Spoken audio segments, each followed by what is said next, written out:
Okay. Good morning.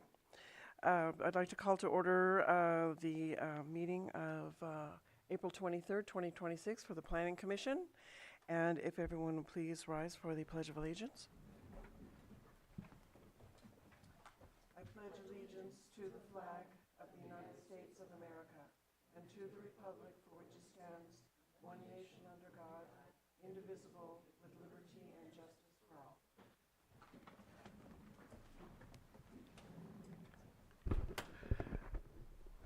All right, so we have one item today, and I want to just verify that legal notices were been sent out. All right, thank you. Number 4 says consent agenda, but we don't have that, so, okay. Alrighty, we have public input, and this is the time when anyone who's on Zoom or in the chambers may step forward, say his or her name, and have 3 minutes to discuss anything that is not on the agenda. So I'll open up public comment.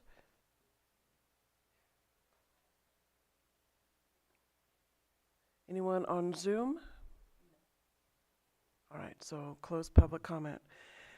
We have one item today, and I invite the applicant to come and join us up on the dais. So our item is consideration of proposed major use permit, PL 25155, UP 2058, Lake Coco Farms, Juan Gamino. Say again? Gamino, thank you. And mitigated negative declaration PL 25155 IS 2072 for the approval of no more than 205,800 square feet of commercial cannabis cultivation and a type 13 distribution self-transportation license located at 3417 and 3547 Hendricks Road, Lakeport, APN 005-00607 and 005-01301. So, I'd like to have the staff report. Thank you.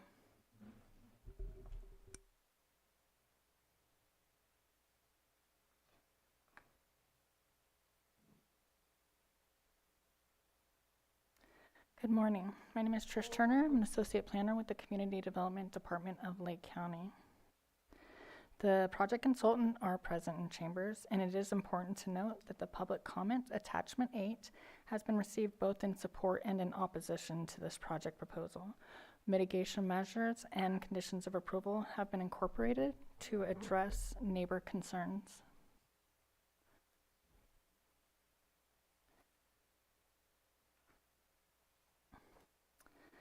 The project proposes major use permit for 205,800 square feet or 4.72 acres of outdoor commercial cannabis canopy and one type 13 distribution self-transport only. The parcel sizes combined are approximately 228.77 acres. Article 27 requires that parcels used for clustering be held under the same ownership. The clustered project parcels are not held in title identically. One is in a trust naming Juan Gamino as a managing member, and the other is held solely by Juan Gamino. Staff is amending the conditions of approval to state the following. If any of the project parcels used for clustering are transferred under new ownership, both project parcels shall be transferred or the use permit is no longer valid. We are also going to amend the conditions. There's a typo on condition of approval hydrology, number 4, and it should say and, not or.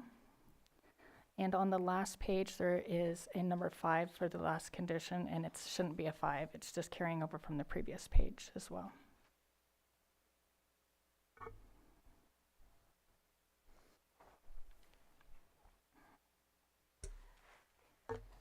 Excuse me, if I could ask one question. That first change in condition that you read, is that available in writing for us to see, to be handed out to us commissioners? No, but I can pass this over to you guys, and you guys can. Okay, thank you.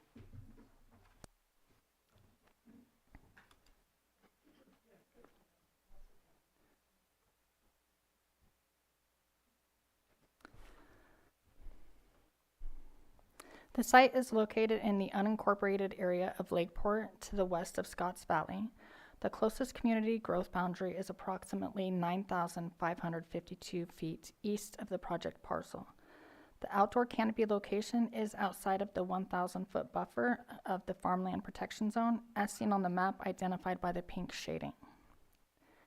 Since the last Planning Commission hearing, the Commission has requested information on pending and approved projects within proximity to the proposed project sites. While this information is not contained in the staff report, it is being provided in this presentation. There are 5 projects within 1 mile, and there is 1 approved project within 1 mile of this project. And I did look up the sizes of those other ones. So the one that is approved within 1 mile of this project, UP 18-41, is for 20,000 square feet of canopy within greenhouses equipped with odor filtration. There are 2 pending projects within 3 miles of this project location, and there's 1 approved project within 3 miles of this project location. That would be UP 21-05 for 84,848 square feet of outdoor canopy.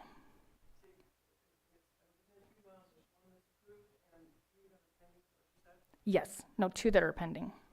Yes. And I didn't look up the size of those ones because they are pending.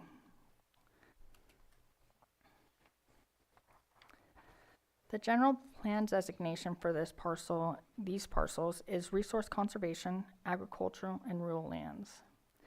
The base zoning district is agricultural preserve zone, and the full zoning is agricultural preserve zoning and waterway combining district. The project parcels are not within a mapped flood zone, and it is located within the Lakeport planning area and Supervisor District 4.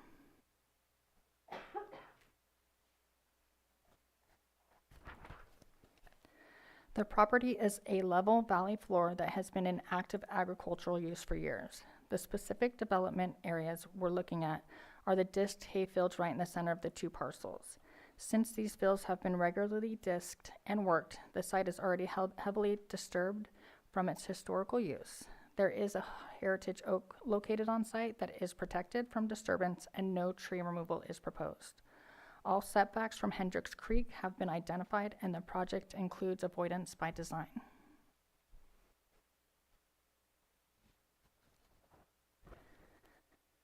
The existing uses on the property.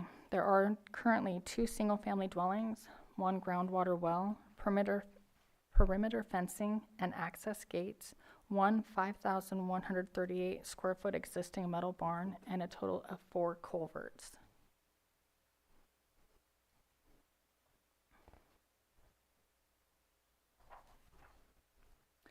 The project scope.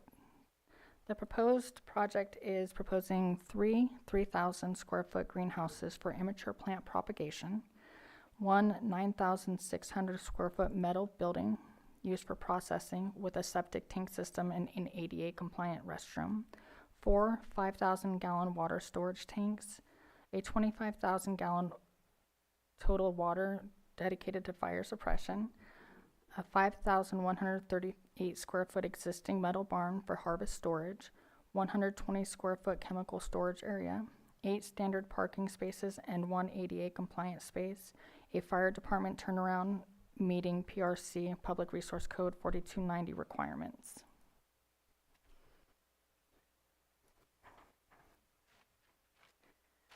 The project was analyzed under the Lake County General Plan, the Lakeport Area Plan, the Lake County Zoning Ordinance, 2025 CEQA guidelines, and state regulations with the findings found in the staff report. All impacts to the environment could be mitigated to less than significant with mitigation measures incorporated into the project's conditions of approval, attachment 2, and outlined in the draft mitigated negative declaration, attachment 4. Public comment period occurred for the draft initial study mitigated negative declaration from November 4th, 2025 to December 9th, 2025. Tribal notification was sent out on June 15th, 2020. Scotts Valley Band of Pomo Indians responded and requested consultation. Records indicated that tribal consultation had occurred in September of 2020. However, consultation was never formally closed. To ensure the project consultation was concluded, staff reached out in August of 2025 and September of 2025 to confirm if the tribe had any further comments. After providing those additional opportunities for input, the county officially closed the AB 52 process on September 10th, 2025, with tribal cultural resources mitigation measures incorporated into the draft initial study, mitigated negative declaration, and the conditions of approval. No further comments from the tribe have been received to date.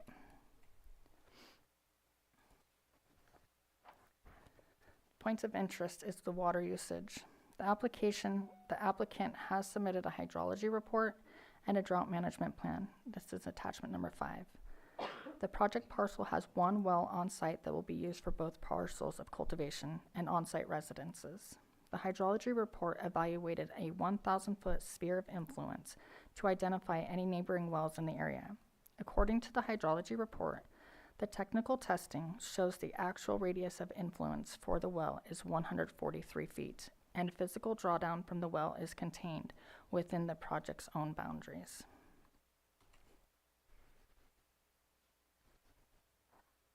Staff is recommended to adopt mitigated negative declaration initial study IS 20-72 for use permit PL-25-155 UP 20-58 with the findings listed in the staff report.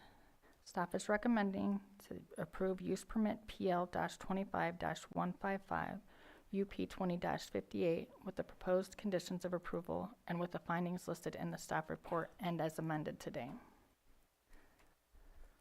Any questions?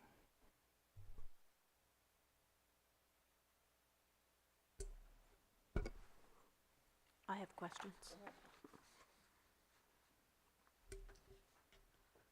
I have a few questions. So I was just curious about how this project, as we've not had many projects come before us that actually were part of an early activation. And I was just wondering how this transition between the early activation and this project, whether it's same owners or they're different owners.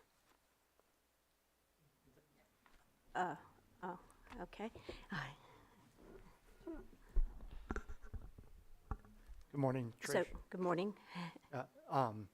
Yeah, the current applicant, Juan Gamino, was not the owner of the property or Lake Coco Holdings.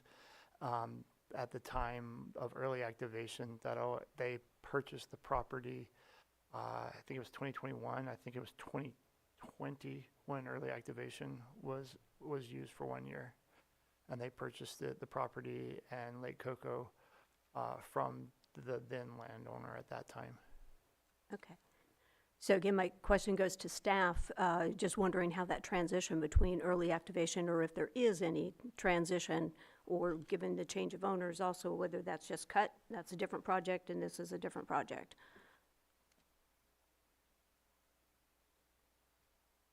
So I'm just wondering if there's anything that transitions over, or whether they're two totally separate projects. So whenever early activation happens, it happens for a specific set of time, which was, I think, 6 months. And at that time, it was a different owner. Once it's done, it's done. Okay. It's allowed before a project is approved. Right. Okay. Thank you. I just wanted to clarify that.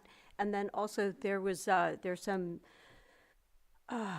or maybe it's just with the wording between the staff report and some of the other documents that we reviewed, but I want to be clear on exactly the number of total acres of cultivation and the total number of acres of canopy. We have 2 different sites, 2 different parcels, but what's the total as it's, anyway, yeah. So what's the total? And what's the spacing?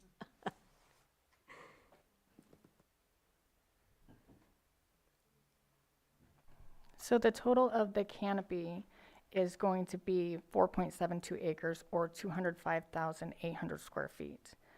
Within the cultivation area is approximately 12 acres. So the canopy, which is actually going to be the cultivation of product, is 4.72 acres.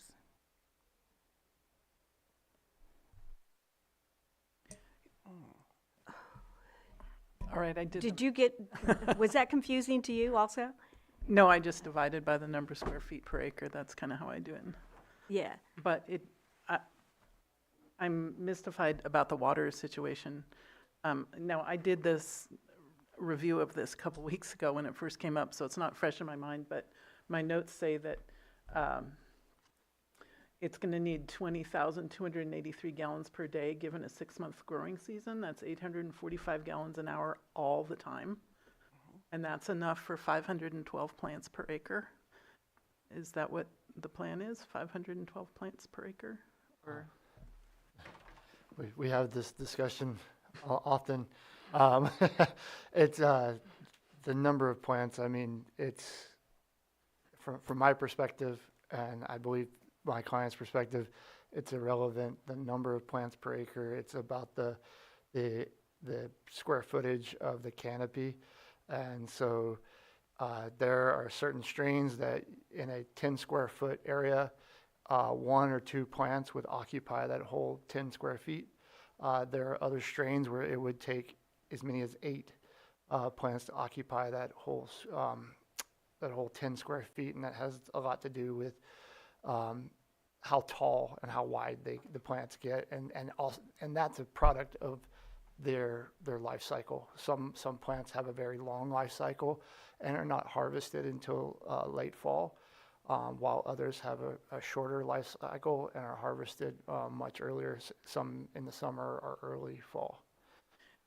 So your mind is somewhat of a database, but I'd like to see more studies on the issue. I don't think we have the funds to do that. But I do annual reports. Actually, just this morning I spoke to one client who was cultivating over in Long Valley, and he had just finished his annual monitoring report for last year's. He grew 2 acres of canopy, and he used 2.5 acre feet of water. So I typically use 2 acre feet of water per acre of canopy, and that comes from Sonoma County's study on it for outdoor cultivation. And then that's also correlated to the California Department of Food and Agriculture when they were putting together their programmatic environmental impact report for rules and regulations for commercial cannabis.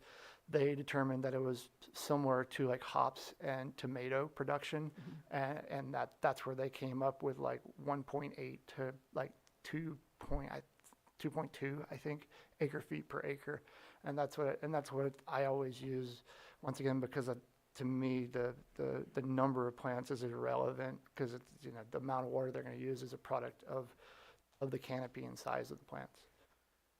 so I'm just accustomed to the gallons per minute rather than, because that's how I think. So I have to do a bunch of math. I think it's 8 gallons per cubic foot of water. Roughly, it's like 7, so like over 7.5. So I don't know if you were finished over there, Monica, but I'm very concerned about the neighbors' reports of water consumption issues. I think the neighbor to the west said that his well actually went dry 6 years ago. This is a big consumer of water, and I assume that it's the same aquifer. We're going to have some problems. So in preparation for this, we sent out an email, limited response. You met Mr. Hendricks, who did respond, and he was also the one that had a well go dry. To his own admission, is a very shallow well that they have there. But part of our outreach to the neighbors is, hey, as long as Lake Coco one, who's in the room now, are on this property, the neighbors will always have water. We can as long as our project has water, then the neighbors will have water. We talked with Mr. Hendricks about putting a tank on his property that we could fill up at the beginning of every season, so he would have that as an emergency water supply source. Should his well go dry during a period of drought, that was a drought year that it occurred, and like I said, he admitted it's a very shallow well that they have there. And then perhaps in the future, a better well could be developed on their property that is deeper and would not go dry. It's good to see people working with the neighbors. And just for the record, I'm seeing, although it was reported that there were comments in support and in opposition to this project, I counted 5 opposed to the project for various reasons and 1 neighbor in support. One of the other issues that was hit on by these neighbors is some vicious dogs. Do we have a solution to that issue? That was the tenants, so as you saw, Juan purchased the property in 2020, and we've been moving through this process ever since. Over that period of time, they've leased out the property. There's a residence on the property that they leased out. Part of, should approval be granted today, would be the tenants will be gone. One will be moving on to the property and start development of the project. The tenants that had the quote vicious dog, they were gone a while ago, but there are other tenants there at this moment in time. Just for the record, I did visit the property. It's really beautiful. It was impressive, and the thing that really struck me was that it's in a valley, isolated valley. And you had brought up the number of letters that were written against the project. I would just like to state that those letters were received by the county prior to us getting email addresses and phone numbers of the neighbors. So there are 2 neighbors that live on Hendricks Road, and they're there year round. But then there's another residence past, and then there's some others that they're not there most of the time. They're like vacation homes or something like that. So we didn't have a way to like connect with them until recently. Anyways, I bring that up to say those letters were received by the county prior to us being able to outreach to those neighbors who voiced opposition to this project. And we did send out an email. It was limited response, but I since have spoken to a couple of those neighbors, and I believe that they're in support, or at least they've dropped their opposition to it, the project. I'm seeing dates of November and December 2025 from most of these letters. Yes, we got so we met Mr. Hendricks, I want to say it was February, and then he was the one that provided us contact information, and so it was like March, I believe, when we were able to actually reach out to the neighbors.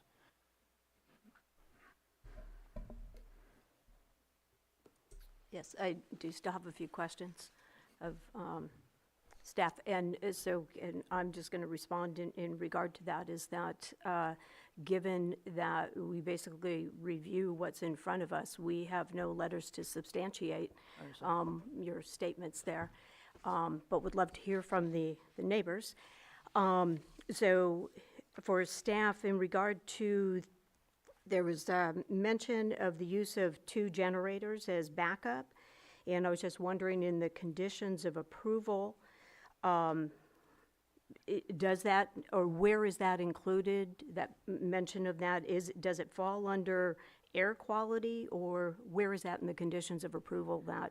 It's on general conditions number 24. The operation shall not rely on generators as a primary source of power, and shall only allow properly permitted, when applicable, generators for temporary use in the event of a power outage or emergency that is beyond the permittee's control. Thank you. Thank you for pointing that out. So I was frantically trying to find that. So I have another question if I... yeah, go ahead, and then I'll come back. I know that we try to keep quiet what the issues, the tribal agreement terms are, but I believe it was an archaeological report done in 2020 that talks about the Norris Trail. I'm just wondering if you can tell me what mitigation was agreed to regarding that. The Norris Trail, I believe, and I'm sorry that Commissioner Brown isn't here. He probably knows more about it than I do, but I understand it's a historic trail that Native Americans use to get to the coast from Lake County. Goes through this property.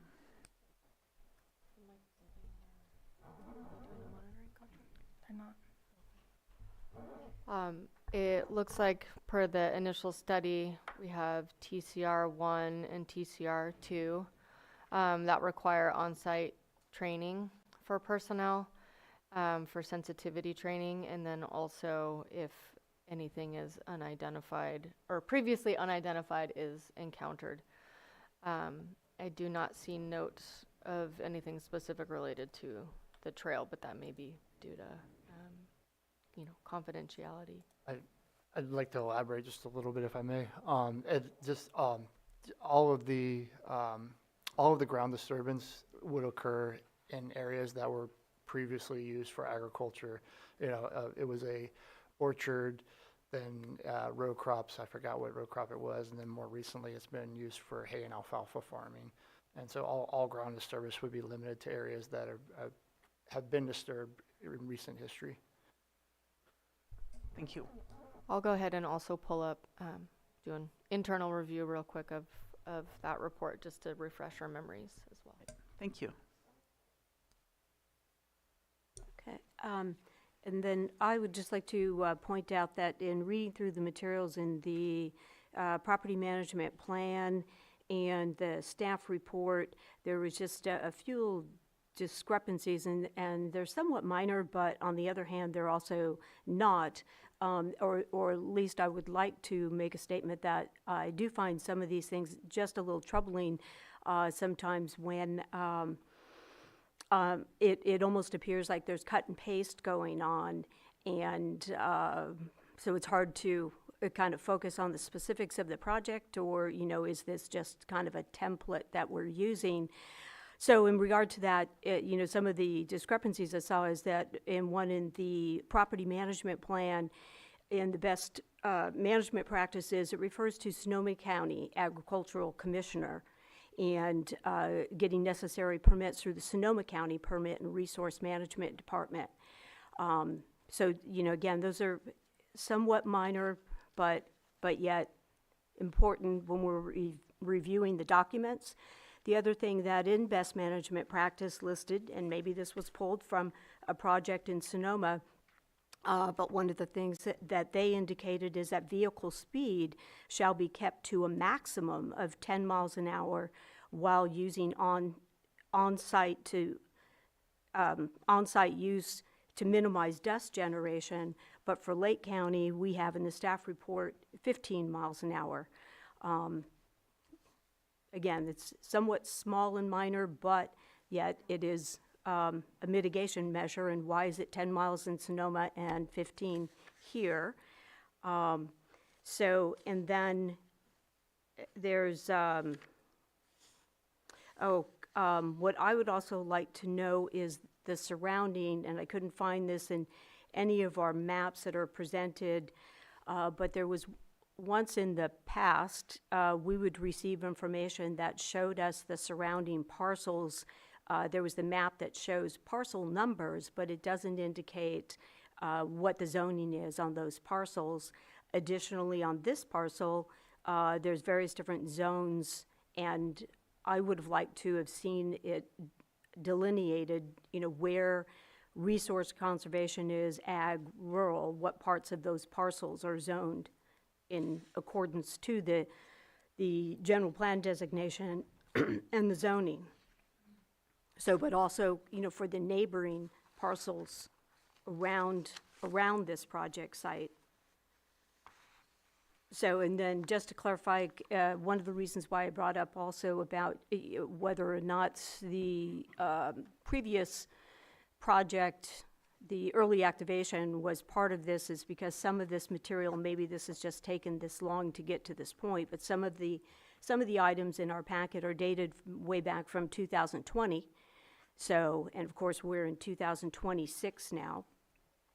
I do have a couple questions also on the agency comments, where the comments submitted by Public Works, and by the way, too, also some of the comments don't contain dates, and it would be really nice when we get agency comments that they include the date also that they reviewed. But for the Public Works agency comments, it states stabilized construction entrance and stabilized construction roadway is requested to be put in place following grading. And I was just wondering if staff can elaborate or explain a little bit on what that actually means?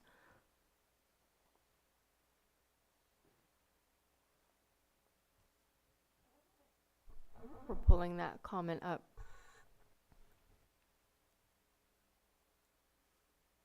Is it for the driveway? It's related to the driveway, and egress, ingress onto the county road. If I That- may, Right, So because whenever, there's a shared private gravel access road and private gravel access roads off of the shared private gravel access road. so, if How I, many gravel roads are there? And how does the Public Works statement or comments pertain to any of that, if it does at all? so whenever a building permit will be pulled for this project, it will be required to have, Public Works sign off on it, on the roadway, what's it called? Yeah, the encroachment permit, everything like that will have to be signed off on, from Public Works at the time that a building permit is submitted for this project. and this was also included in my email to neighbors. A commercial encroachment is going to be required. So there's a shared private gravel access road that is used to access this property as well as the parcels past this property. And then there's a private gravel access road, and that's a driveway, for lack of a better term, but we're not allowed to call them driveways because this is for commercial access. And so the road is going to have to be improved. The shared portion of the road is going to have to be improved along with a commercial encroachment signed off by Public Works. But that's all part of the building permit process, and that's what they were referring to in that comment. So to roads, I noticed that in CAL FIRE there was concern, so regarding roads. So these roads are going to be up to the qualifications. Absolutely, along with a dedicated water source with a hydrant, or not a hydrant, a hydrant, yes, sorry. I mean, storage tank. Yeah, the tank, but the tank also has to connect to a hydrant. There's specific requirements for that, so that fire. Fire equipment- connection, Yes. right. So usually whenever a project is fully outdoor, it's not required to meet Public Resources Code 4290. However, because there will be buildings and things like that, they do have to meet those standards. Right. While we're talking about roads, if I may, my understanding is directly to the west, there's a very large parcel that is used as a kids' camp. And I'm wondering, I know I visited the project, I don't remember, is access to that kids' camp through this property? And if so, how far is that road from the cannabis? It's access is through the property. The property is quite large, but do you remember when we drove around to Mr. Hendricks? So you drive around the field, and then 100 feet would be like the closest that they would pass within the cultivation area. There will be some visual screening in the form of vegetation. It's also a requirement because of the proximity to the farmland protection zone. So they're going to be planting trees as visual screens along that road, and it's shown in the site plans as well.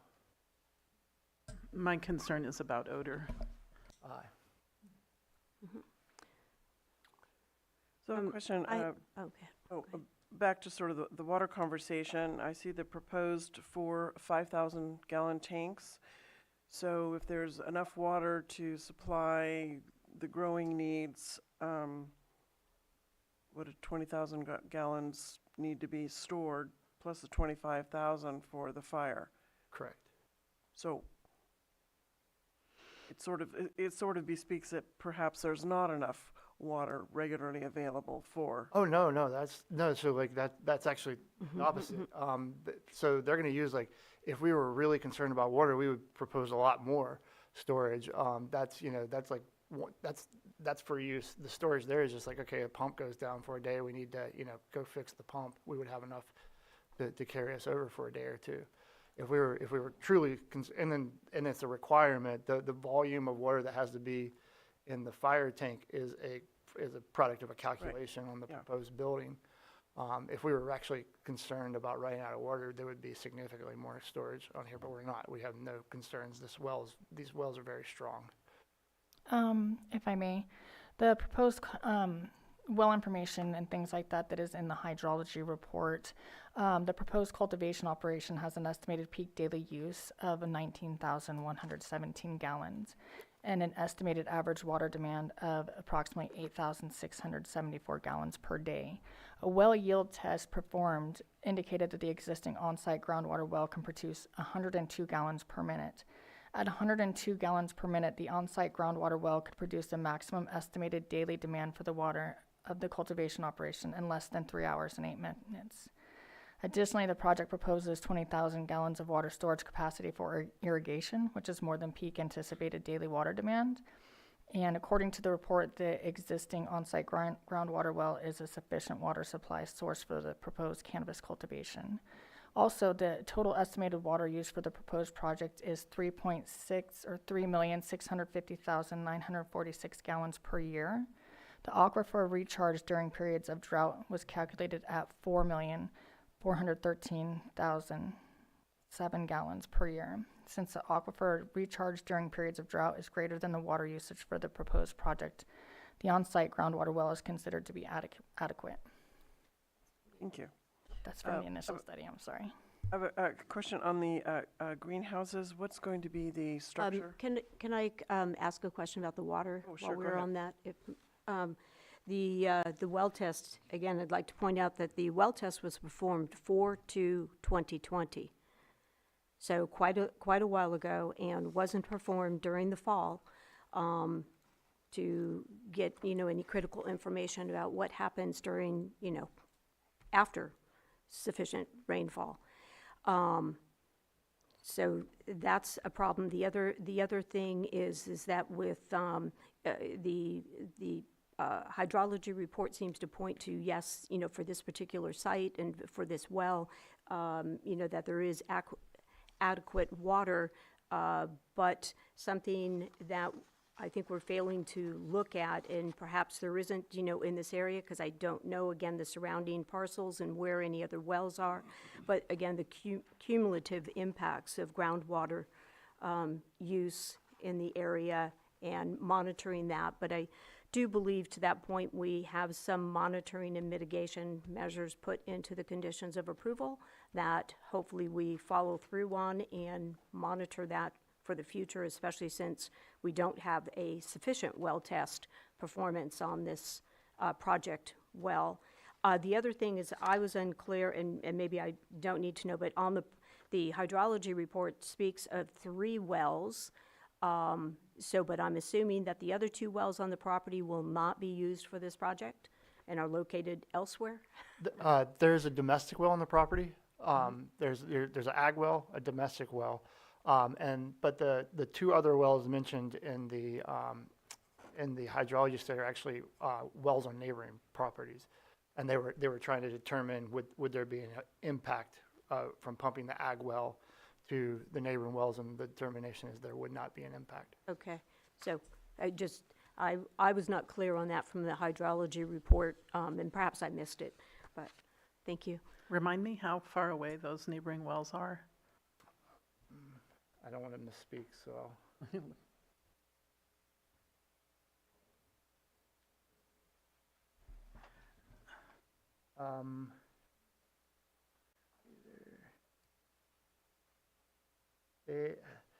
they're definitely over 1,000 feet. I believe one of them is definitely over 2,000 feet. I believe the other, it's not clear in this.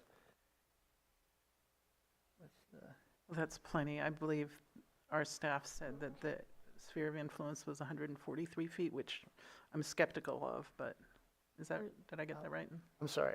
Yes, one of them, I'm sorry, I thought I interpreted the circle in the hydrology study incorrectly. One of them is within 1,000 feet. The other is over 1,000 feet away. The one that is within 1,000 feet is over, I guess it looks to be about 800 feet. I'm in the surrounding area map from the hydrology study. It's page 18 of the PDF of the hydrology report, which is an attachment to the staff report.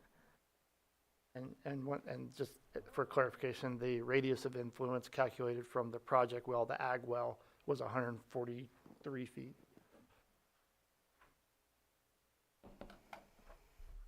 So in regard to the wells too, one of the things I believe that was brought up in one of the public comments is that groundwater wells in close proximity to creeks and streams and potential impacts not currently being addressed in hydrology reports or being addressed by us as a county.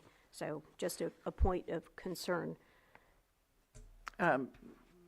My experience is with orchard wells that 143 feet is nothing. I mean, it's very close.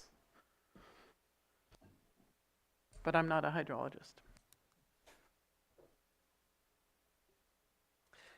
So, question about greenhouses. You have proposed 3 greenhouses. What's going to be the structure of those greenhouses? Big metal frames with polycarb or poly. Oh gosh, what's that?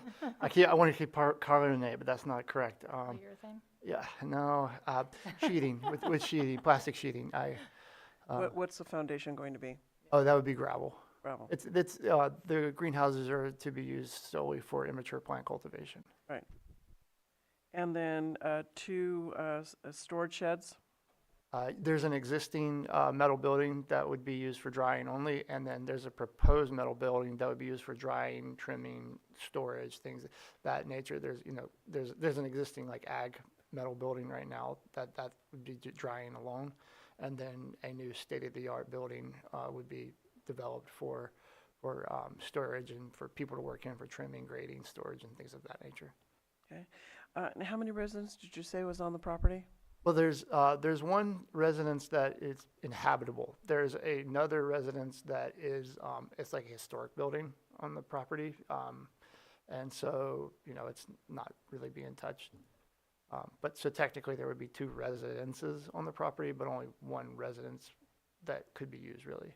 And that's going to be inhabited by the owner, did you say? Yeah, the manager of the yes. Oh, the manager. Manager is not the owner? Yes. So Juan has a partner, Robert, and Robert's actually going to be the one moving into the house and managing the site, and he's also an owner as well. Yeah. Thank you. And does he have dogs? Okay. No. Also something, a difference between the initial study and the staff report is in the initial study. It also stated about outdoor cultivation activities would occur within temporary ag exempt hoop houses. Are hoop houses part of this project proposal or not? So whenever the outdoor is allowed to have hoop houses per ordinance 3132 with the Board of Supervisors, it's not anything that is made in the environmental analysis because it's a use by right with the permitted cultivation. Okay, ag exempt. Right. Okay, so another little difference between the initial study. The initial study stated 4 full-time employees and up to 6 seasonal employees, and that explains the traffic impacts in relation to that. But the staff report indicates 4 full-time and up to 10 seasonal employees. No comment necessary, I just was pointing. And operation time is 7 days a week, correct? Yes, ma'am, with limited hours on Sundays. Oh, it didn't say that, but okay. Thank you. I have no further questions, but I'd like to hear public comment. Do you have any questions? Okay, so we will open public comment. Those in the chamber may step forward, introduce him or herself, and you have 3 minutes. And then we will also go to Zoom, but open up to people. Hello, everyone. My name is Juan Gamino. I'm the applicant on this project. I've been a vineyard, owner operator. I manage 30 acres of vines right now. I have my PES, certification, applicator license. I mean, I've been in ag, for a long time, and just the whole vineyard market tanked right now. Out of those 30 acres that I farm, this year, I've only been able to sell about 5 tons of fruit, so we're really hoping and depending on this project to go through for, our livelihood, and to, see if we could create employment here in Lake County, and I've just been an experienced vineyard and agricultural operator.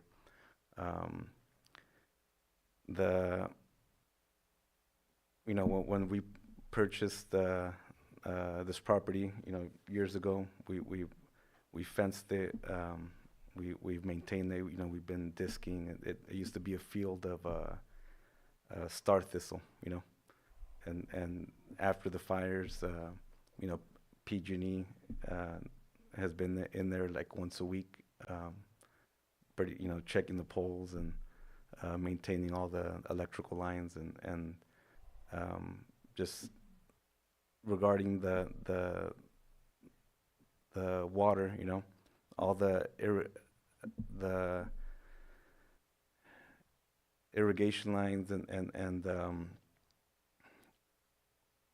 they're still out there in the fields, so there's a 440 volt 3-phase pump in the back, that historically that had been used for alfalfa, for hay, for walnuts. So it's been, agriculture this whole time, and I know alfalfa uses a lot more water than cannabis. The turbine pump's still out there, the irrigation wheels are still out there, so I think there's, plenty of water, and, we've talked to the neighbors, and if there's issues, we will provide water, to them. So, if there's any other questions or concerns, we want to be good neighbors and responsible operators.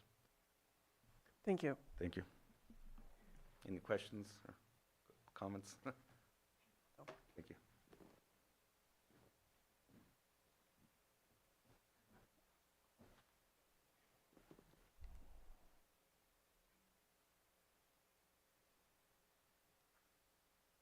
My name is Rosa Hartzog, and I own the property entering. My address is 3387 Hendricks Road, and the easement that runs to that back property goes right through my property. And I'm really concerned about the amount of traffic that goes through my easement to get to the back property. I mean, we have grandchildren and ourselves, so my concern is the amount of traffic that goes through my property because of the easement that attaches to the property that's being spoken about in the back. Is this a legally prescribed easement that they have? It's recorded, yes. Okay. Are there any restrictions on the easement? Most of we have noticed that a lot of the people that use it are courteous about the speed. Some are not. There's a barn that's right next to the easement. You said you went right there, so it's really, really, really close to that building that's been there since we bought the property. When was that? We bought this property in '77. And, and also our orchard is an old walnut orchard, and some of the orchards, they've been there forever, and some of the trees are close to the road. So I've noticed that some of the trucks that come through are pretty high. So that could, hit some of the trees. Is this section of the road that you're speaking of, is this the gravel section? There of is the no road, gravel, or it's a dirt road. It's dirt? Yeah, Okay. and I have not, they speak about neighbors, but I haven't never been contacted. Mhm. And what do you think the speed limit on this road should be? 10 miles, less. Some people, like I say, are very courteous and they do go slow, but some do not. How many properties above yours go through this easement? Well, we're right on the road, and to get to all those properties back there goes right through our land. When you say all those properties, how many Meaning, people, how many? there used to be one residence back there, and now I've seen 3, 4 mailboxes back there. Okay. So I don't know what the division is back there of the amount of properties, but I don't know if I've answered your question. Yes. Who maintains this road? In the past, the owner, before it was purchased, he would fill in with just gravel the holes, but really, it's not even maintained. Thank you. So this is a private road? This is part of the private road? It's on our property, but it's an easement. It's a public easement. Correct. Right. But it's a private road, So not maintained by the county? not maintained by the county. No. No, maintained by No. either. And when we did have the fires, the fire department did use our Walnut Orchard as a planning phase. They parked their vehicles there during the fire. Okay. Is there any more No, questions? any more questions? No. Thank you very much. Thank you. Okay. Yes. Anyone else from the chambers?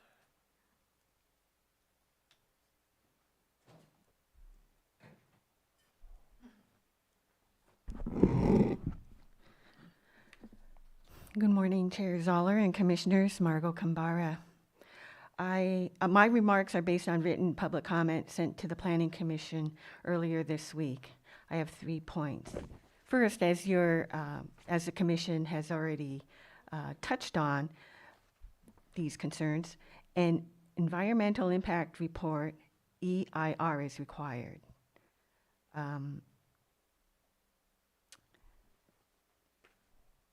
This project's permit application meets the California Environmental Quality Act, CEQA, fair argument standard that triggers an EIR. CDD prepared a mitigated negative declaration, an MND, for the project. But when fair argument can be made that a project may have significant effects on the environment, an EIR must be prepared, even if evidence to the contrary exists. Now, professional land manager and ecologist Jared Hendricks' public comment submitted for this hearing identified significant environmental effects that have gone unidentified and unanalyzed by the MND. Among the 7 effects are, and I'll only cite 3, 1, probable impact on the neighbor's domestic water supplies, 2, potential impacts on migratory fish, specifically the Clear Lake hitch, that's been recognized by the state of California for its precarious situation, and a candidate for Endangered Species Act protection, that's in Hendricks Creek.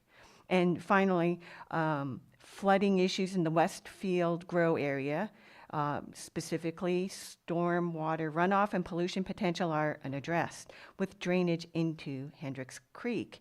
So it was great to hear that the project owner is willing to share water with the neighbors. That's great.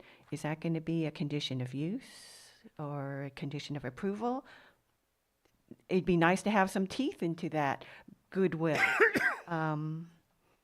When a project is recommended for approval with an MND, mitigation must be enforceable and include clear performance standards. Commissioner Rosenthal indicated that she hoped that the mitigation measures would be indeed enough to protect the neighbors. And I urge you to take a look at those mitigations again to make sure that the neighbors are protected. CEQA doesn't care who mitigates, but if the permit is going to be approved with an MND, mitigation is required by somebody. And some of that is also going to touch on the roads. There seems to be some confusion of when does 4290 become required. There was an agency letter from CAL FIRE that says to CDD that mitigation, you cannot delay this improvement. So again, thank you for your time. Thank you very much. Anyone else from the chambers? Do we have anyone on Zoom? Okay, please introduce yourself. You have 3 minutes.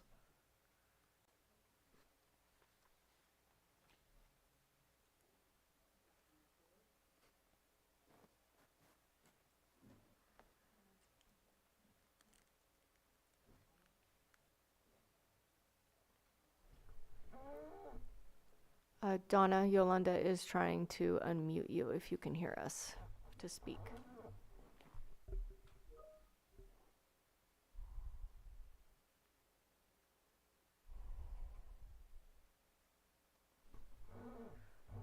We will try to go to the next speaker, I think, and maybe come back to Donna. It seems like we might be having some technical issue. Who's the next one? Spencer? Is that what that says? Do we have a second Zoom person that we can dial in? Spencer. Okay. Please state your name and you have 3 minutes.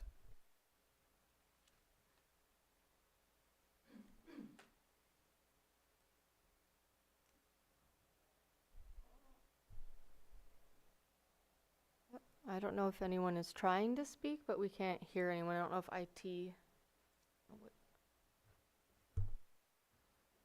If Jaden, if you have any control over that at all?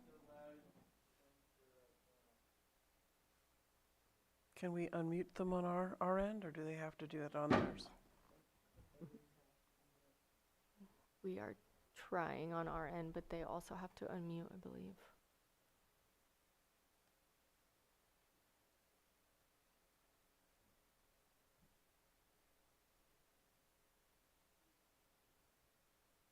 Or maybe I see one of our other planners, Mary Claiborne, is online. I wonder if we can hear anyone. I don't know if Mary, you could say something maybe, or anybody for testing. if she comes Betsy, through. I see hands going Testing, up. testing. Come on in. Okay, try Mary. I'm just curious to see. Anybody else from the chambers who'd like to step forward? Break. It's not working. I don't have an additional comment, but on your technical difficulties, Donna Makowitz cannot see a way to unmute. So she's at a loss. Okay, thank you. She does ask, should she phone in? Can she?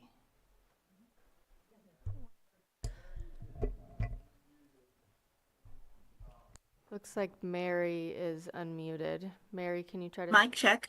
Okay. Mic check. Yep. Oh, there's Can you hear I me? can hear you. Okay, we'll Okay, so we'll there's a- continue to work on the other folks, but okay. State your name, please. Let's try Donna again. Okay. Also, yes, you can call in. The number is on the first page of the Planning Commission agenda, along with the passcode for access. Thank you. I have access now. This is Donna Makowitz, Redbud Audubon. The importance of Hendricks Creek and the hitch is not highlighted, and we just like to bring it to the commissioner's attention. And the suggestion that EIR is requested is a good idea. Hitch migrate up our creeks, migrating several miles up to 20 upstream during spawning, and Hendricks Creek offers excellent spawning in its shallow, gravelly areas. The creek is one of 24 sites currently monitored in Water Resources Hitch surveys. It's sites number 16 and 17. It's so important that it has not one but the 2 sites of the creek monitored each week for 6 weeks. Our concern is there should be a larger buffer for the creek because of this historical documentation of flooding. A minimum of 100 feet to 250 feet is what we wish to recommend. Also, it says, we'd like to recommend no construction activity should be done during hitch spawning season, and there should be monitoring of the hitch returning to the lake when they're young coming back. In the conditions of approval mitigation bio 4, it states a qualified biologist is to do a visual pre-construction survey of 250, I assume, feet upstream and also 250 feet downstream. immediately prior to all construction, but our hitch monitoring and activity is for 6 weeks. It doesn't appear Water Resources reviewed this project, which seems important, as Hendricks Creek is listed in the 2 areas of ongoing monitoring. And thank you for the opportunity to comment. And this was a very interesting project to review, as was noted with the discrepancies. Thank you. Thank you. Can we pull up another one of our Zoom folks?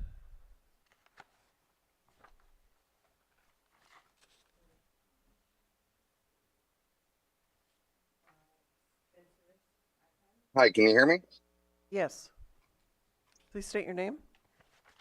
Hi, my name's Spencer Johnson. Thank you. Go ahead. I live in a near proposed project and have multiple concerns.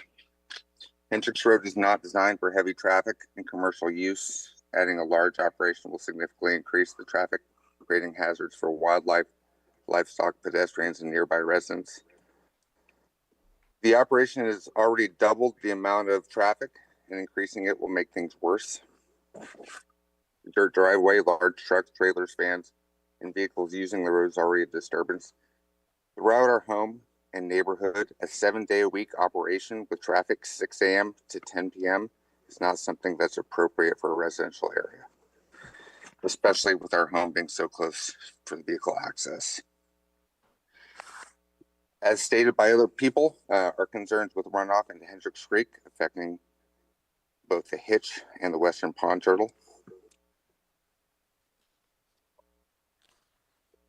I'm not convinced that the dogs are no longer an issue. My wife and our livestock have already been threatened by the dogs living on the property. They've been observed stalking our cattle, attempting to kill our chickens. They've been so aggressive outside of our house that my wife was afraid to open the door. There haven't been any issues recently. However, my fear is that when they start growing outdoors again, the dogs will have free reign of the property to protect the marijuana. We'll be back to the same issues we had before. And I know that there are still dogs on the property. Marijuana grows, whether legal or not, are well known to attract illegal dealings and unvetted employees. The access to the property runs directly by several residential households, including our own. In addition, the thought of potential thieves mistaking our property as the grow site is quite terrifying for my family and myself. During the grow in 2020, the smell of marijuana was overwhelming. With an operation 2 to 3 times larger, I can only imagine that smell will be unbearable. What will that do to our property value, our quality of life? Will we be left with something that we can't sell or enjoy due to this large operation? My wife and I are not rich by any means. I'm a firefighter, and she is a school teacher. We've worked hard to carve out this little slice of heaven, want to enjoy our peace without fear of our safety. 6 a.m. daily traffic outside of our bedroom window, water concerns, and everything else I spoke of. This operation did not exist when the majority of us purchased our homes. We don't think anyone's commercial monetary gain should supersede our quality of living. As residents of Hendricks Road, my wife, my teenage son, myself are concerned and not in favor of the proposed project. Thank you. Have anyone else on Zoom? Chair Zoller, if I could just follow up with a couple points from that public input. All of Hendricks Road is zoned agriculture or rural lands, so it should reasonably be expected that commercial agriculture of all types will take place there. Additionally, in the biological report under wetlands and watercourses, the biologist states that as long as appropriate setbacks are observed off of all watercourses, as required by the State Water Resources Control Board, no impacts to watercourses should occur. Thank you. I'll add on to that one more thing. The hitch mitigation that we've heard, or impacts to hitch and mitigation, is something that we care very much about. We worked with CDFW and Water Resources on those mitigation measures that are incorporated into the initial study. So I just wanted to clarify that for the record, that it is discussed on beginning on page 23 of the initial study. And there are mitigation measures within that reduce impacts to less than significant. And same goes for traffic. It begins on page 52 of the analysis and the initial study. It's 20 peak daily trips with a weekly peak trip generation of 144 per week. The thresholds in the OPR guidelines are 110 per day as far as a CEQA impact. So the produced trips would be far less than that threshold. That's why we determined it was less than significant. And the last thing I'll say, if it's helpful to the commission, is that section 15384 of the CEQA guidelines is the section that speaks to fair arguments and substantial evidence of when an EIR needs to be prepared. And it has a definition. I can read it if you like. I'll spare you unless I see you nodding. But essentially, there has to be substantial evidence provided that a significant impact would occur that could not be mitigated to less than significant. And to date, the Community Development Department has not received such information, and all impacts are determined to be less than significant in our analysis. So just wanted to point that out, if that's helpful to the commission to have that information. So for those who have not, don't have privy to the report, would you go through the mitigation for the hitch? Sure. Pull it up. Yep, starts page 23 of the initial study. It's Bio 1, talks about pesticides and fertilizer use. And then 2 goes into stormwater management and habitat protection shall be required for any ground disturbing work. Comprehensive stormwater measures shall be installed. These include but are not limited to things like silt fencing, fiber rolls, things of that nature. And that is to prevent sedimentation of potential spawning and rearing of the Clear Lake hitch. And Bio 3 says to the extent practicable, can't say that word today, construction shall be conducted during the non-rainy season when Hendricks Creek is dry, again to protect those species. Bio 4 speaks to if it's not possible to schedule construction during that dry season, that before construction activities begin, a qualified biologist shall conduct a training session for all of the construction personnel within 50 feet of Hendricks Creek. And at a minimum, the training will include a description of the Clear Lake hitch, its habitat, and specific measures that are being implemented to protect those species. And subsection B of that is one of our commenters noted this section as well. Immediately prior to all construction, within 50 feet, qualified biologists shall conduct a pre-construction survey, because as we know, they could not be there one day and then show up the next day. So this is to ensure that those species are protected and surveyed if needed 250 feet upstream and downstream of where the project site is. And Bio 5 and 6 also talk about other pre-construction surveys related to other species. How close is any of the construction to the Hendricks Creek? So the canopy cultivation area is set back 100 feet from the creek. And It's over 100 feet for any of the proposed buildings. pardon me, say again? The construction of the proposed buildings and all, it's all over 100 feet.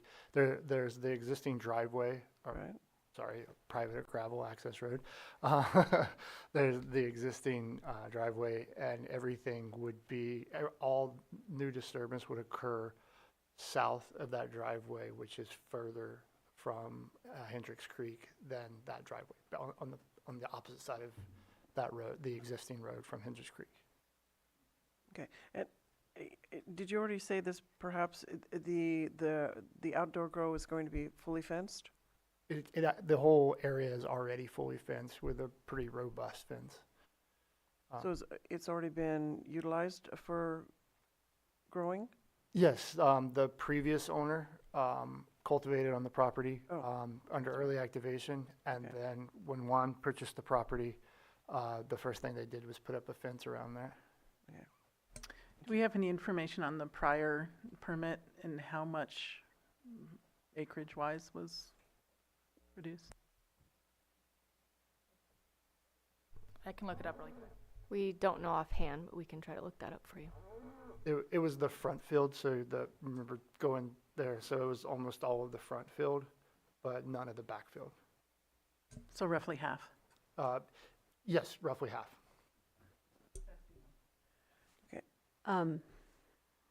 Then I had a question at hearing public comment, and I believe anyway, at listening to public comment, there was a couple comments made that traffic has increased significantly on the roads already. The last speaker, Mr. Spencer, had commented already doubled. So I'm just wondering what's happening on the site at this point that where traffic is increasing? I can let the applicant speak to that. I would just add that we don't have confirmation in a way that that is a product of this actual parcel and not some of the other surrounding parcels, but do you have any other information? I can make a quick comment on that. Yeah, so right now there's just a single tenant at the residence, but since the last fires, there's PG&E contractors with the large trucks that are the ones the neighbor was probably referencing that go inspect the power lines, inspect the power poles. I mean, we literally get a call once a week from different types of PG&E contractors going up and down the road to inspect all the lines. And the power ends, the last pole is actually on that back parcel that was next to the existing three-phase turbine. That's where the last service pole ends at the property. Yeah. So those are probably all the trucks. We get the calls and we have to call the tenant and, let them know to open the gate and let the, different PG&E service contractors access the road and the poles. Yeah. And real quick, I do not have any large dogs for the record. Okay, thank you. Thank you. A question about residents. There's one on the property. What is the other? What is the other closest resident? Where is that in location to the grow site? There are multiple residences along Hendricks Road, and those I believe are 800 feet away from the nearest cultivation area, or maybe 1,000, because that's I think Hendricks Road forms the farmland protection zone, so it's like 8. So page 5 of the staff report states the nearest off-site residences. So the nearest off-site residence is 400 feet to the west, and then there's another one 850 feet to the 815 feet to the east. And the residence that's 400 feet to the west, that's Mr. Hendricks' residence where you met. Early on, you'll see one of Mr. Hendricks' letters against this project.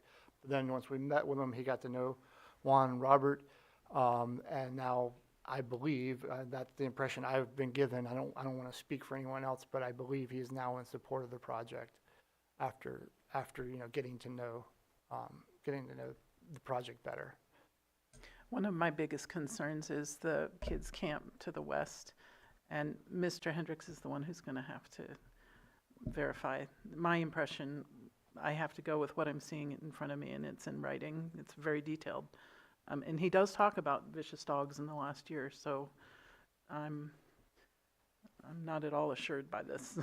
Yeah, we don't have verification that other than the written letter that we have. So, yep, unless he's here someplace. Well, you did speak with him during the site visit, and Yeah, he's a nice guy. He didn't express any opinions. Okay. Yeah. Yeah, and the kids camp is not currently operating. It doesn't exist at the moment. Well, the camp does, but there haven't been kids there since 2020, before 2020, I believe. Additionally, we do have setbacks from sensitive receptors, such as schools. We do not have a setback from a camp. And also just reminding the commission that dogs are not part of the code. Right. So last call for public comment, and then we'll close it. Okay, we have one in the chamber stepping forward, and we'll, Zoom person will be next. Please state your name again, please. My name is Rosa Hartzog. What I was talking about, the amount of traffic, there's also a lot of big trucks bringing in supplies, like for all these buildings that are also going through there. It's not just PG&E. It's, you know, the big trucks bringing in the supplies for whatever they're building. Thank you. Person on Zoom. Please state your name. You have 3 minutes.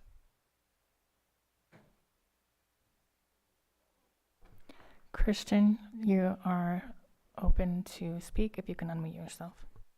Hi, my name's Christian Hernandez. I'm a licensed cultivator there in Lake County. License number UP 2068 in Clover Valley Road. I've known Juan for many years, the applicant. He's a very hardworking person. He's always been in the vineyard industry, and he's played a big role in my farm as well. He's helped me out with many contacts, electricians, nutrients, and many other stuff that even the setup on how to set up the operation roughly 7 years ago. I just want to state that I'm in support of this project. I've worked with the planning department with Yolanda and Mary Claiborne for many years. In regards to the creek, our project also has a seasonal creek. It's never affected any of the fish that go upstream. As a matter of fact, this year we saw thousands of them going upstream, and we've never witnessed anything. We also have a vineyard as well, and we use the same chemicals that we use for the cultivation, similar ones, and it's never affected the wildlife in our grow. I just want to state that I'm in support of this project, and I hope you guys give them the opportunity to create more jobs and support the agricultural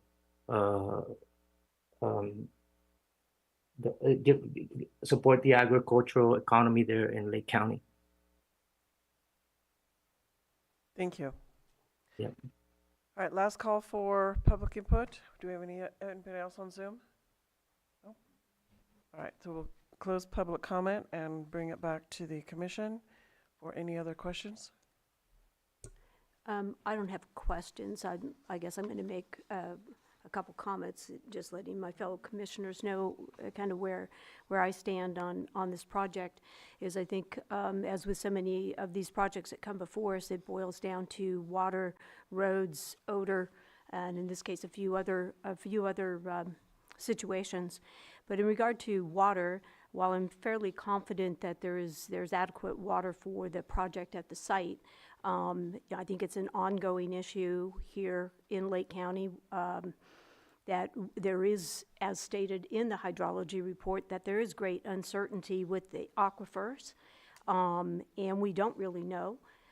So it's kind of wing it as we go. And I just hope that our mitigation measures are enough. And again, I seem to recall we were kind of going through the same thing years and years ago when Six Sigma came before the Planning Commission and before the Board of Supervisors, and I know that was excruciating in regard to proving that there was enough water for that project on a 4,000-acre piece, and I believe at that time they just wanted to put in, I think it was 20 to 40 acres of vineyard is what they were proposing on 4,000 acres, but yet the hoops that they had to jump through, you know, I'm sorry, I'm getting off track here, but again, we're going through this with cannabis because cannabis is a very water-intensive crop, and unfortunately, we don't have the experts on staff to confirm and verify that we're not causing damage to our aquifers. Nonetheless, for this project, I do feel like there is water for the project. In regard to odor, I know as we heard from Director Turner last time, as we're going through the cannabis ordinance update, that the Board of Supervisors is leaning towards the 200-foot setback for odor. I think I would say the majority of this commission doesn't agree with that. And we've heard and see, members of the public come forward with great concern. And I think that there's a difference between, while there are different odors that maybe we are familiar or unfamiliar with, I think there's also odors that we can live with, or odors that fall into a category of unacceptable versus acceptable odors, such as poop. Do we really want to carry poop with us? Do we want that right next to us? Are we okay if there was family of skunks living under our house? So I think we're still going to grapple with that issue as well. Again, nonetheless, on this project here, I do feel the setbacks in the area. There are not currently residences that are incredibly close to this property that would be affected. It might be okay. But in regard to roads, and not having had an opportunity to do a site visit on this particular project, but I do have concern about the road, the private road, and increasing traffic there, mainly with the processing facility, turning this into more of just a commercial project rather than the agricultural piece of it, just growing a plant or plants. And not knowing, I don't feel like I have enough information about the condition of the road. I haven't seen any photographs or pictures that really, convince me. And again, with the public comments, I think there is concern about this private gravel road that accesses another private gravel road, et cetera, and so my main concern, I guess, with this project is the road. I don't have enough information on that status or that condition to approve all elements of the project. I think I would commend anybody who works with the neighbors, as you have said you have done. But I need to see that. And I'm not seeing it. I'm seeing letters dated 4 months ago complaining about dogs. Not that dogs are an issue, but they're listing a lot of problems, concerns, and one of them is odor. We are devaluing our neighboring properties when we allow production of cannabis outside. My understanding of our right to farm ordinance is that it does not include cannabis.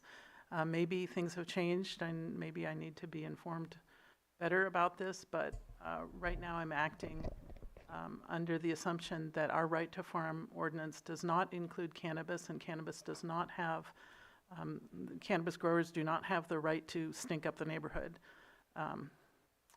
So at this point, I don't feel like I have enough material to deny this project, but I also don't have enough material to approve it. So that's how I'm feeling right now. Could I seek clarification on the additional information you require for a decision? I'm thinking that maybe we need to request a continuance on this item so that we can furnish you with the information that you're saying you don't have in order to make a decision today. If you think that's appropriate. Can I? So I also have concerns about the roads. I live on a road that is paved, but there are cannabis grows up above me, and there are a lot more substantial trucks and traffic. And so my road's paved, so if the road is not paved, and as I may understand, not gravelled, but is a dirt road, I can see that there are some substantial issues that would affect the neighbors. One quick comment about the roads as well.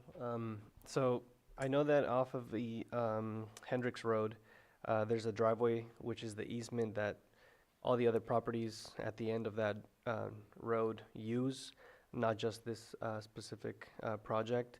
The distance of that entrance off of Hendricks and the driveway to the property that we're discussing today, is that the part that's going to be 4290? Is it 4290 compliant? Yeah, may I speak? There were some photos that you had in your presentation. It was one of the early slides.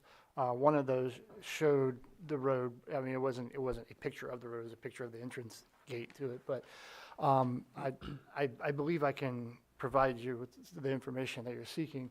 So the existing road is flat. It's through an orchard.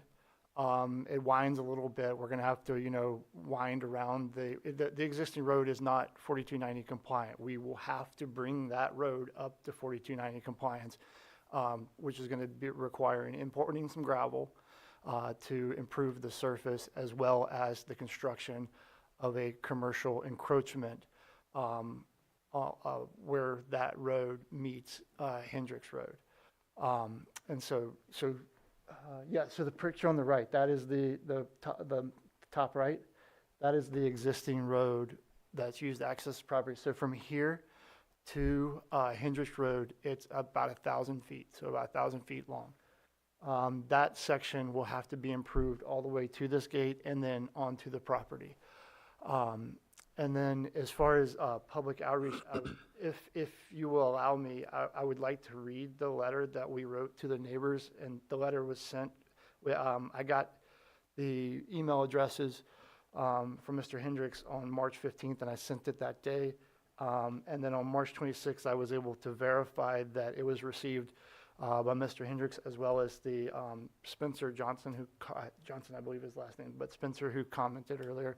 I was able to confirm that they received the letter, and those, I can prove that it was sent. Yeah, I don't doubt the outreach. That's not going to give us confirmation from the other side. So, from those that received it. So, and I appreciate the outreach, and that's what I know that I personally am struggling here, because I believe that Juan, seems and appears to be, a good, reputable farmer. This project does have some merit.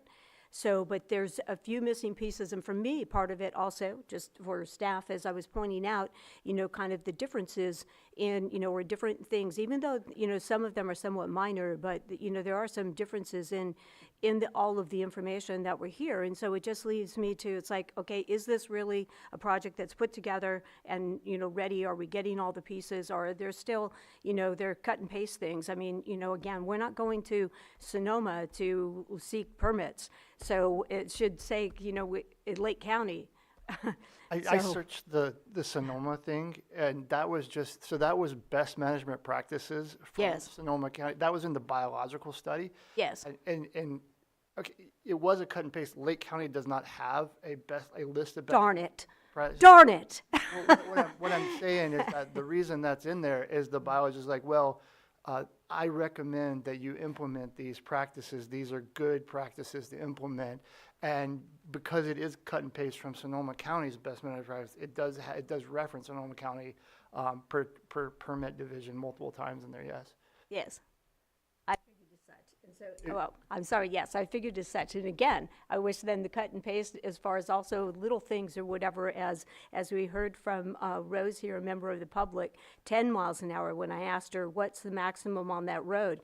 But yet in our plan, we have 15. So yet best practices from the cut and paste from Sonoma recommends maximum 10 miles an hour.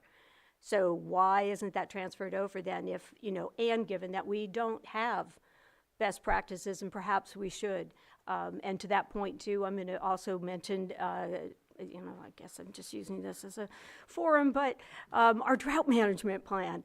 Gee, we need to beef that up, especially in critical emergency drought situations. So I'd like to just comment that a number of these issues seem legislative to me. We're supposed to be a judicial body that's trying to figure out whether any project complies with our laws. Fortunately or unfortunately, as it may be, we are not the legislative body. We are not elected. But we can send messages, perhaps.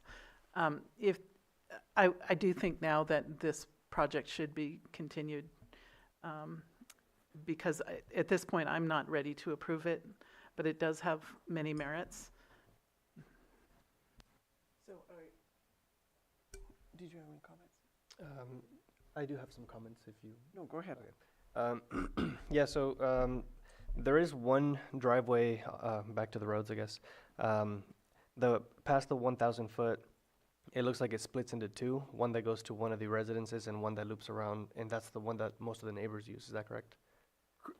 Yes, yeah. Okay. And then that's like runs the southern side of the parcels. Yeah, or and between- the residence that it goes to is a seasonal residence. It's not like a year round. Okay. And in the back there, but yeah, Yeah. it splits. So I guess the point I was trying to make is that most of because it's basically we're splitting this project into two fenced areas. That one, the northernmost grow would be accessed directly through that first driveway. Both of The them one would be, the one that splits off the north, and then the south, and then the second one would be no, through the other one. no, the driveway that goes, the fence, the picture's gone, but the driveway continues onto Continues. the second.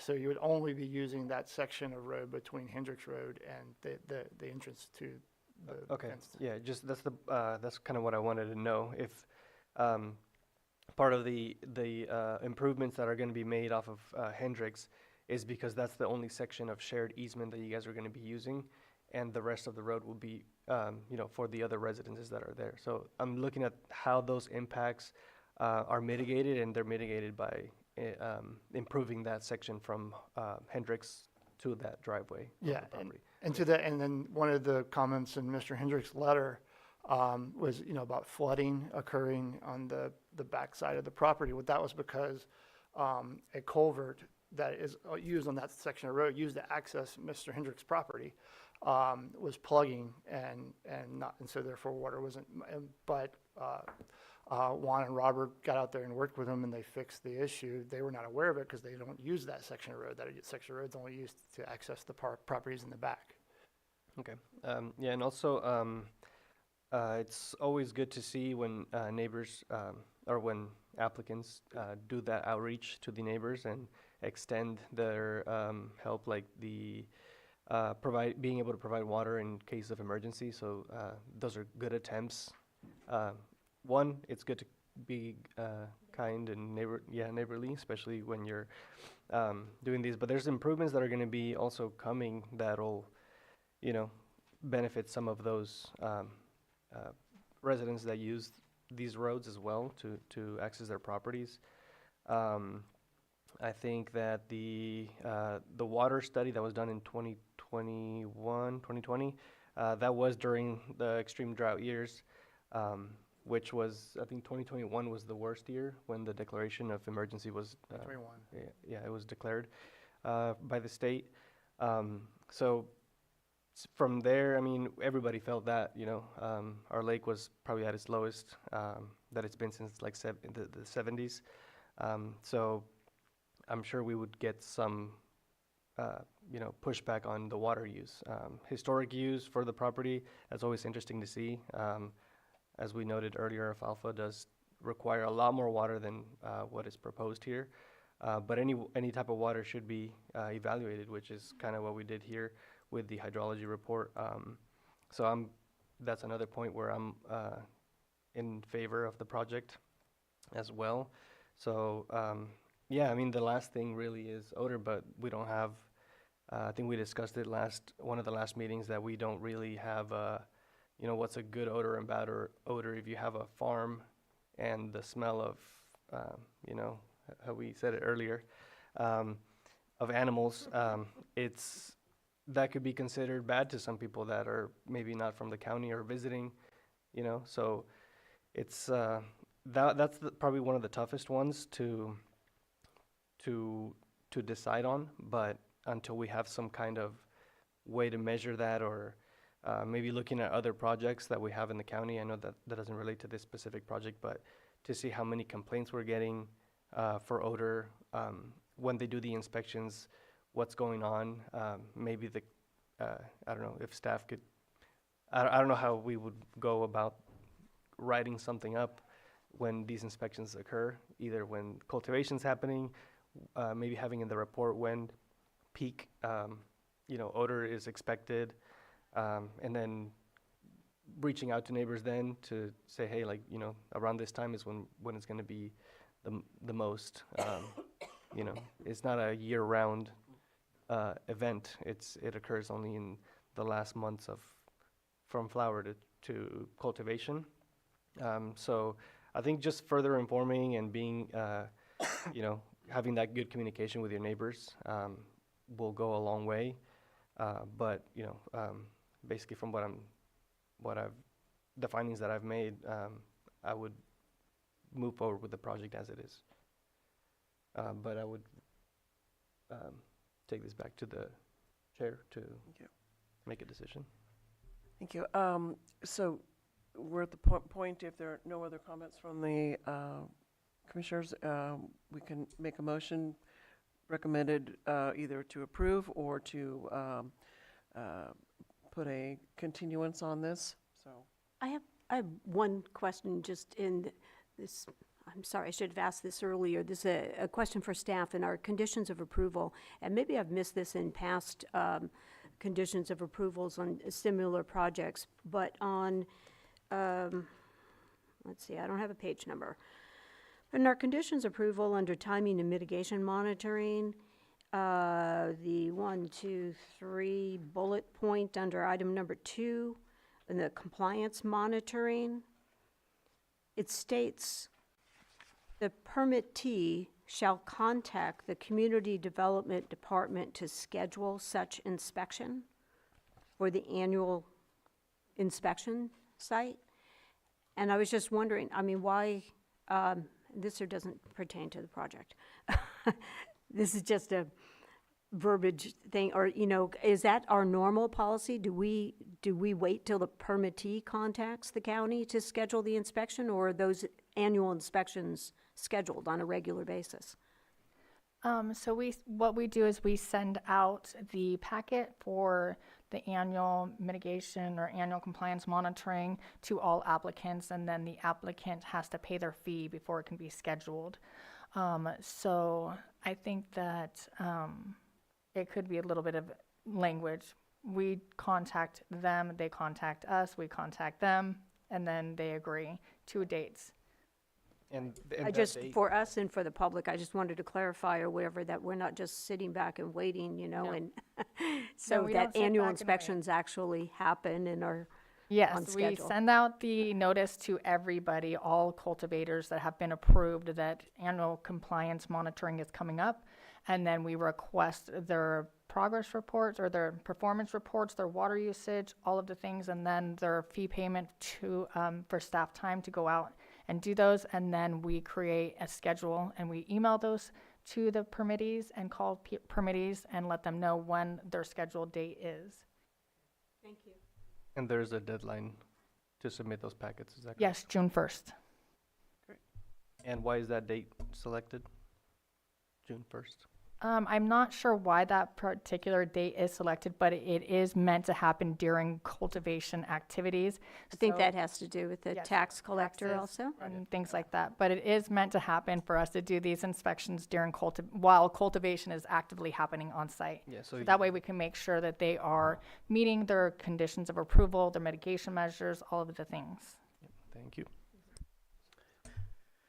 So as you know, I believe strongly that a person's right to swing their fist ends where the neighbor's nose begins. And in this case, I'm not just talking about odor, the nose. I'm talking about our trucks going to be hitting tree limbs, dust. But I do appreciate the applicant and the applicant's consultant making an attempt. It's just that I need some more evidence. So if you would like, we could continue this to a date uncertain. I mean, I could make a motion to do that. are you making that motion? No, I'm asking if the consultant or the applicant would like a date certain or to achieve these? Let's leave that up to the commission. And also, if we can get a list then of the information that is required, staff is happy to work with the applicant to get that and be able to furnish it to you whenever this is continued to. Okay, I would like to make a motion that we continue this to a date uncertain. Date uncertain means we have to renotice it. Staff would prefer to minimize expense for the project to continue it to a time and date certain. So let's hear from the applicant. Do you have a date? Well, I think it would depend on when we can make the findings. Do we know what those findings are going to be? Specifically, I'm looking for evidence that the odor threat is gone. I'm seeing a lot of neighbors worrying about odor and other issues, and the applicant has stated that, or suggested that those neighbors are no longer have an issue with it, but I'm not seeing that, so I'd like to give them another chance. But I have no idea how long it would take. Is that the only one? Okay. Well, as I stated, my main concern with the project is the road. So the private gravel road that attaches to another gravel road. So, and for me, yeah, I will make the effort to do a site visit. So again, with lack of information as far as in the staff report that addresses, that clearly states that there's nothing from Public Works in regard to the roads. There's no adequate photographs or pictures or information. It just talks about, as I read earlier, a gravel road that goes to a gravel road that goes to a gravel road. So on access, and so that's just totally confusing for me. And hearing testimony from public that expresses concerns about that, I would like to get that straightened out before we proceed, especially with the processing facility that is proposed with this project. Yeah, I have concerns about the road as well. When it says there's going to be 4 full-time employees, I think for what appears to be a large operation, who's going to monitor whether or not there are 4 or 10 that are coming in and out on a regular basis. So what you would like is not a date to be determined, but a date selected. Mm-hmm. Okay. We recommend May 28th at 9:05. So move. Okay. So would you state the motion again so fully, please? I move that we continue this item till May 28th at 9:05. 2026. Second. Okay, moved and seconded to continue this to May 28th at 9:05. All in favor? Aye. Aye. Aye. Those opposed? Aye.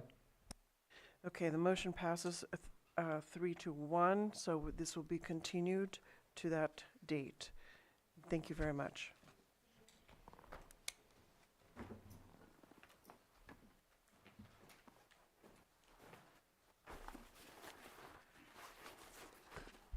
So do we want to take a break here for? Sure. Okay, so it's 11:15. Is that what time it is? So how about we take a 15-minute break and come back at 11 o'clock?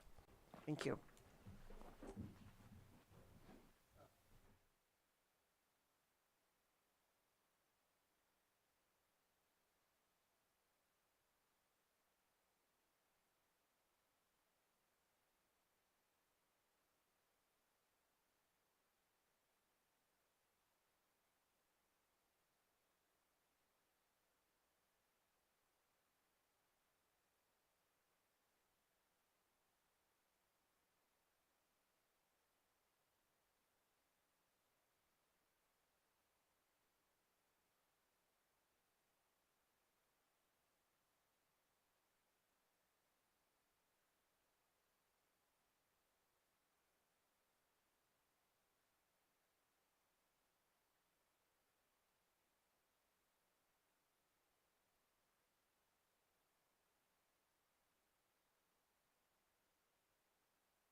All right, welcome back from our break. We just have a couple of items of business, and then we'll conclude our meeting today. So, Director Turner, any items to share for? I have just a brief department update. The Lake County 2050 project is moving along swimmingly. We are nearing the end of the public input or public review period for both the EIR and all of the general plan update documents.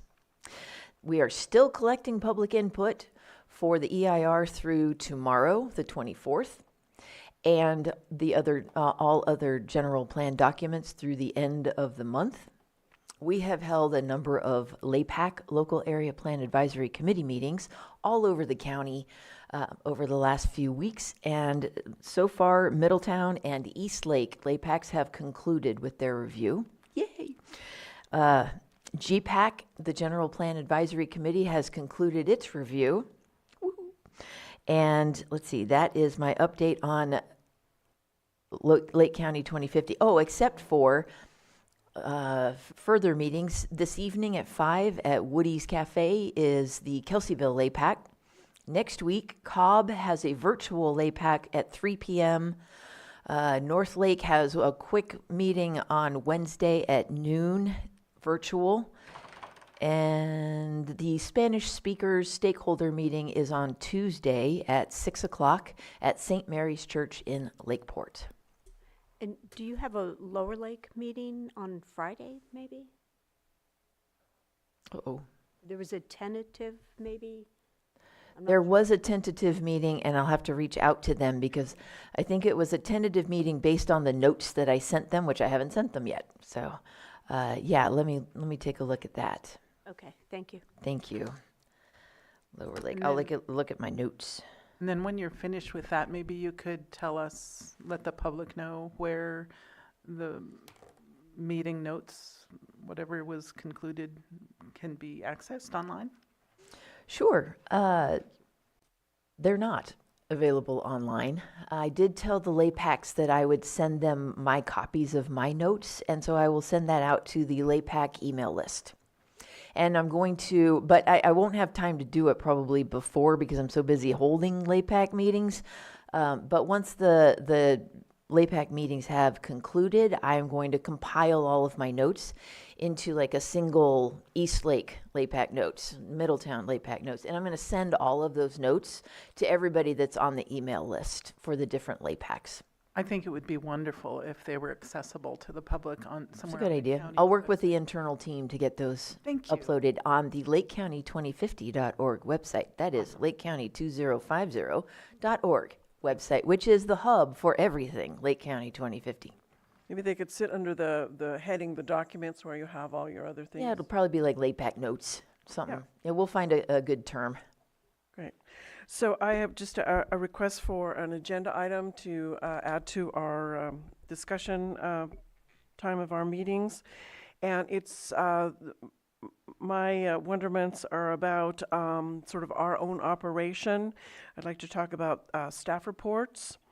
And I'd like to understand better what mitigation means. I mean, I know what the word means, but when we're presented with a topic that says the issues have been mitigated to a point of acceptability, you know, if it starts at a 10 where it's not okay and it's mitigated down to a 3 where it is okay, what are those interim steps and how does that work? Because it's referenced all the time, but The industry term is to less than significant. right, but okay, less than significant. So exactly what is that process to get from significant to less than? So I would like to understand that better.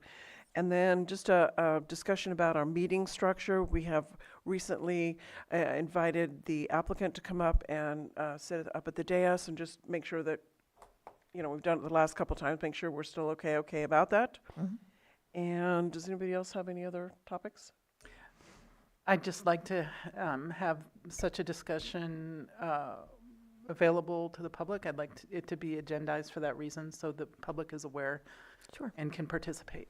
We will add this to the next agenda as a non-timed item. Okay, and I think that, did you want to talk about hydrology and having a hydrologist possibly on staff, or? Is there anything new than what we've already heard the last few years think but have no money for? I think I state it every meeting, Uh-huh. but I don't think that it's up to me, but we can I certainly just wondered about include the it. possibility, because as you say, you've stated every meeting as a wonderment or a concern.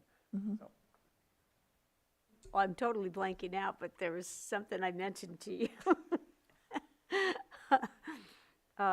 Anyway, maybe it'll come to me, maybe it won't.